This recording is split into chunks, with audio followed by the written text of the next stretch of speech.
Right, on to the positive side of bright lights. Now, before we begin, 1.8, they give me the odds again, approximately, but we'll use 1.8, right? So that means that all your other cards, your expansion slots, your premium foil cards, such as extended arts, legendaries, and cold foils, are found within that 0.2, right? Which means we can figure out the odds of finding a Fabled, Marvel, or extended art. Because we know the legendaries, we know the expansion slots, and we know normal cold foils. So what does that mean? Well, weirdly enough, it means that you should find one of those cards, again, either an extended art, a Marvel, or a Fable, right, in 1 in 13 packs, which seems quite frequent to me compared to previous sets. So I'm curious if there's anything else hidden in there, slash the true odds of the expansion slot, because 1 in 15, right, against the Majestics and everything else, has to be a approximation. I mean, it should still work mathematically for finding the odds. But yeah, 0.2. It's a large chunk, right? 1 in 5 to find one of those extra cards. So ideally, you should have 4, high value cards in each box. Again, either a expansion slot or extended art, legendary, or cold foil. Right? 1 cold foil, so that's 3. 1 expansion slot, so that's 2 left. So yeah. Seems quite frequent to me, and it either means that the legendary rate of the rainbow foils is significantly lower, and then the cold foils are significantly higher, or overall the extended arts are a lot more frequent. In fact, I didn't even look at the extended arts, so let's just do that quickly, why don't we? So cold foil extended arts, so I assume that's still cold foil. So we have the 3, what are they called? Evo upgrades, and that's it. What? This can't be right. The 1.8 can't be right. Right? 1 in 5 to find, again, something in that slot that isn't a token. Expansion slot. Premium foil, extended art, legendary, cold foil. Right? So these aren't your rainbow foils, these are these. So, yeah, that's curious. 4 to 5 of these cards in every box. That can't be right. Someone must have fudged the numbers. Anyway, we talked about the expansion slot. We talked about it's continued shortcomings, to say the least, in this first iteration. But that doesn't mean it isn't, again, a wonderful thing for the game and allows them to do some wonderful things with sets going forward. Again, it allows them to split their interest and really design a set that feels fulfilled and complete. Now, compared to Dusk Till Dawn, right? Dusk Till Dawn felt like it was missing something, right? There was just a component like maybe it was meant to be a draftable set. They had to cut cards, so what we end up getting, it just felt incomplete, even amongst, again, the light and shadow cards within the set. Compared to that, Bright Lights feels fabulous, right? From everything I've seen, from everything I've looked at and heard, Bright Lights for mechs is a golden egg, which is great. The fact that they have been able to put so much passion, they're so driven, and they're able to create such a wonderful set. If this is the level of set design going forward, wow, just wow, right? Bright Lights is a fantastic set. I came to this hating mechs, right? I didn't want to touch anything sci-fi. And in all honesty, I'm excited for Bright Lights, for cracking packs and seeing what I get. Yeah, so, right, despite the expansion slot, despite the shortcomings of it and its current design and iteration, Bright Lights is a wonderful set. And from a technical perspective, I would probably say it is their best design set as well. Again, just because the elements mesh so well, it's a lot easier for them to design and put a lot more thought into the way things work mechanically. It's also really airtight. Again, they've done a wonderful job balancing it for the competitive scene, despite my gripes against, no fun, because I like looking for gimmicks. I love it when, the community finds something that the developers didn't intend for, but it looks like Bright Lights is pretty airtight. Maybe some stuff with Data Doll, again, being able to put crank items into play or system reset. Seems like there could be something there. We'll have to wait and see. Crack Shuffle Play, it's also a fantastic mechanic, right? What's better than having, themed little segments of boosters that you stick together, right? I'm talking about you, Jumpstart. Well, how about a complete set that is tailored to it, right? That is why we love the first version of Jumpstart, because it was hand curated versus what we get nowadays. But Bright Lights, the whole set is curated, and then Crack Shuffle Play works fantastically. Now, what hero you can play with it, that is a bit more up for debate, right? Because obviously Teklo is going to have a bit harder time if you don't crack some Evos. But altogether, I think if you just smash 3 together, right, you go with Max or Dash, or everyone plays Max, I think it's wonderful. I think, again, in terms of a design choice for sets going forward, it is a fantastic thing to introduce, zero in on, and just use as a benchmark going forward, right? Cut out supplemental sets is probably my next sort of opinion. Just run these themed sets. Again, core set of cards around one class. Shorten it. Cut it from 250 to 200, right?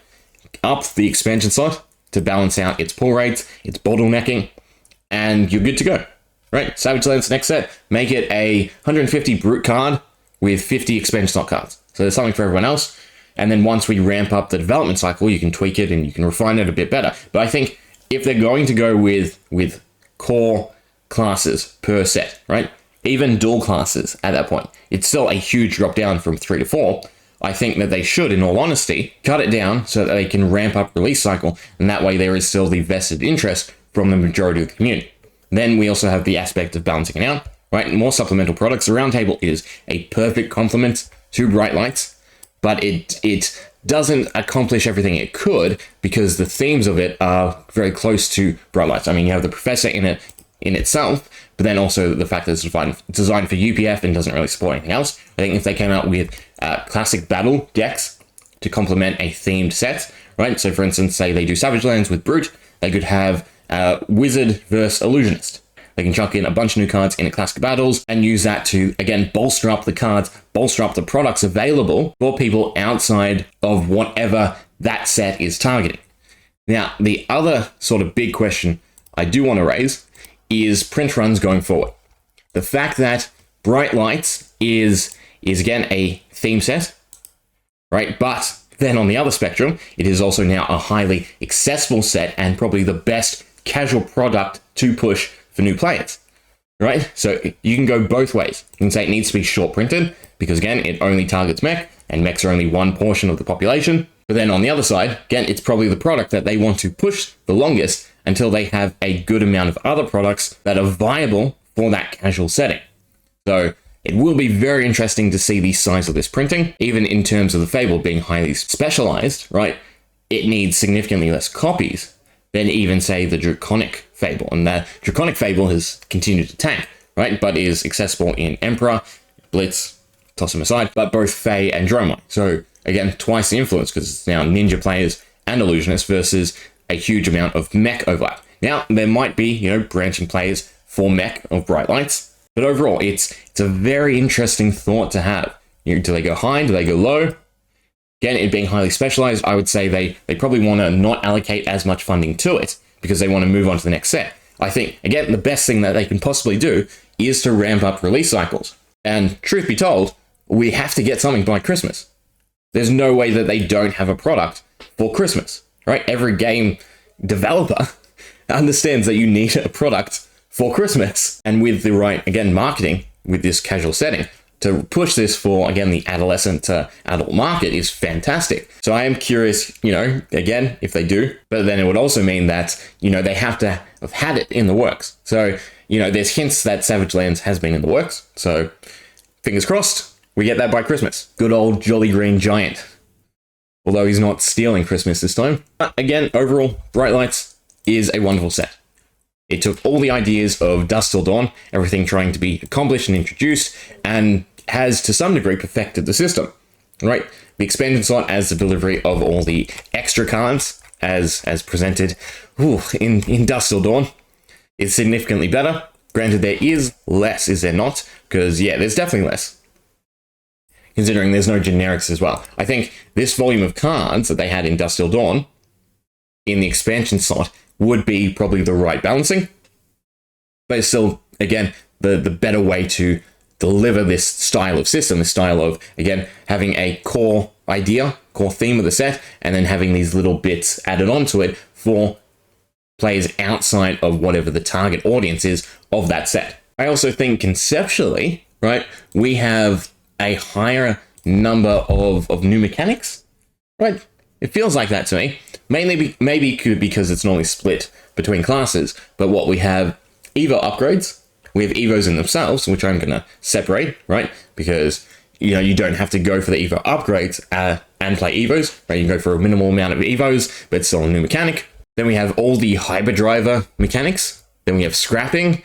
We have crank, we have itemization, better itemization. We have a far higher use of graveyard to banish to graveyard to play. So what do I mean by that? What I mean is the connection between having cards in the graveyard and banish zone and interplay between the different areas is significantly higher to me in Bright Lights than any of the other sets, right? So light and shadow usually touch the banish zone, but not so much the graveyard. And then a lot of stuff that touches the graveyard, touches the board, but no vice versa. So I think that is also a great thing. What else did we have? We have some interesting concepts being floated in the expansion slot. But overall, I have to mention again, sorry. The distinction of cards, again, lore, tournament, and reprints, I don't think was necessary. I think that was sort of overselling the concept. Well, it depends how much they build upon it, I should say. And I also wish that they would stick with the extended art for all corn forms. So all corn forms come with extended art. Yes, it would be sort of difficult for something like this because this was obviously designed with this little box in mind, right? Because if you just make this transparent, there's not going to be a lot. It's just some more table, more scratch marks maybe. But I think going forward, again, I'd like to see that distinction. Corn forms being placed above their Rainbow Fall variants through another element such as extended art. But we're still seeing that with choice cards. We also have more inventory play, which is also fantastic. I do want to say, though, I think a lot of the concepts here that have been given to just mech might have worked, surprisingly well, given to everyone across the board. And it's somewhat of a design limitation to, again, zero them in on mechs, rather than open them up, have more reasons for everyone to participate in the product, and then also advance the state of playing past just introducing, these new mech elements into the competitive scene. But overall, again, the set has been crafted beautifully. There is a lot of interplay between the cards. All the systems introduced, again, scrap, crank, boosting, right? There's a lot of interplay between cards and variation and different lines you can run in all the heroes, right? You can still run boost, crank, evos in every single hero, and they all have their own degree of benefit, right? But then also a desire to run those other elements that feels great. This is, again, it has to be, to me personally, the best designed set so far. And I think it shows the current state of development that Legendary Studios has, and makes me really excited to see the sets, again, no matter what theme is presented, right? I'm not a big fan of mech, but I'm falling in love with this set. I love brutes, but I'd also be equally excited for illusionist, or even Bolton, even just a charge set, right? I'd still be excited to see what they come up with when all they have to focus on and think about is that core element. So again, from a design perspective, super excited to see what they come up with and the freedom that this type of product offers, right?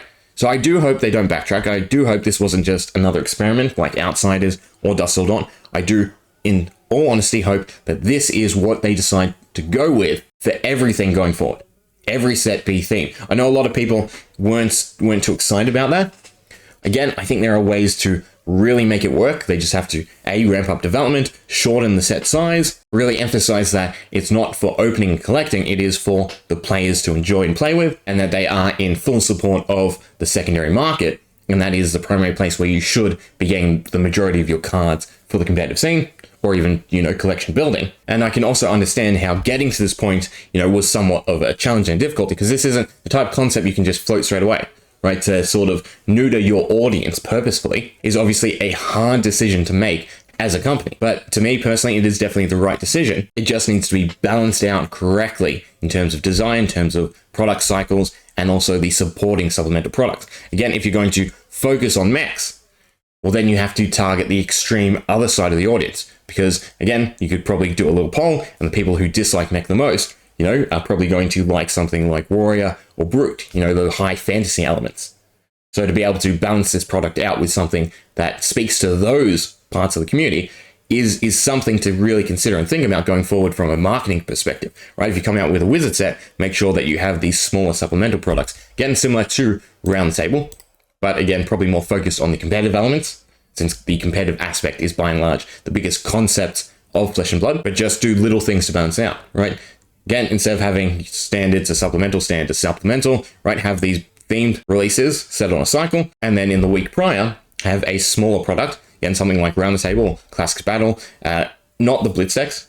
I want to say to them, stay away from the Blitz decks, right? They are fun, they were a decent way to get people into the game, but crack shuffle play is a far better mechanic, and I also think it's a lot more rewarding to walk away with, right? Spending $80 on a box rather than $80 on 4 blitz decks is going to offer a better degree of fulfillment, personally, as the cards you then open in your box are going to amount to a greater value than the blitz decks, where you experiment and you play with them, and they're great starting points, but then where do you go from there? I think having, you know, proper conceptualized decks, right, that are to some degree to a competitive standard is also a great idea. But if you can bring up the casual level of play, right, it's only going to excel everything else. There is such a thing as baby steps, right?